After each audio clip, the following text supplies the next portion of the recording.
सोपरना हवेली का रहस्य भाग 1 रहस्यमयी बुलावा। साल 1996 की बात है। आरव नाम का युवक, जो एक फोटो जर्नलिस्ट था, पुराने खंडहरों और सुनसान जगहों की तस्वीरें खींचने का शौक रखता था।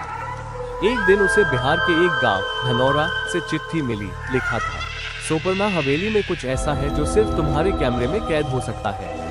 आओ, अगर हिम्मत है तो। आरव उत्साहित था। रहस्य से भरी जगह उसे खींच लाती थी।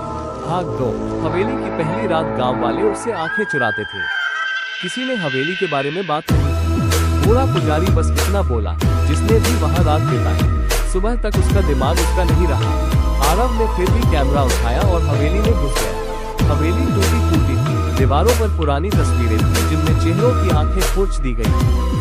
रात होते ही हवेली में अजीब आवाजें गूंजने लगी। वापस जाओ, ये तुम्हारी जगह नहीं। कमरे में रखे पुराने पियानो ने अपने आप बजना शुरू कर दिया। और उसी पल आरव के कैमरे में एक धुंधली औरत की परछाई दिखी, जो धीरे धीरे उसकी ओर बढ़ रही थी। भाग 3 सोपरना का श्राप। गांव वालों से अगले दिन पता चला, 70 साल पहले उस हवेली की मालिक सोपरना देवी, जिन्हें काला जादू आता था, वो जवान लड़कियों की बलि देती थी ताकि वो अमर रह सके।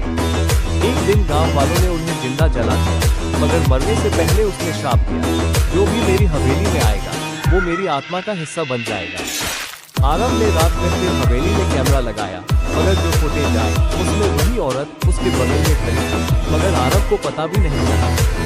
भाग 4 वापसी। या नहीं, अगली सुबह गांव वालों ने देखा, हवेली के बाहर आरव का कैमरा पड़ा था। कैमरे की स्क्रीन जली हुई थी, लेकिन एक आखिरी तस्वीर उसमें बची थी। उस तस्वीर में आरव खड़ा था, मगर उसकी आंखें नहीं थी, और उसके पीछे मुस्कुराती हुई एक औरत की आत्मा। आरव का कोई सुराग नहीं मिला, लेकिन आज भी जब कोई रात में हवेली के पास से गुजरता है, तो कैमरे की क्लिक और एक औरत की हंसी सुनाई देती है।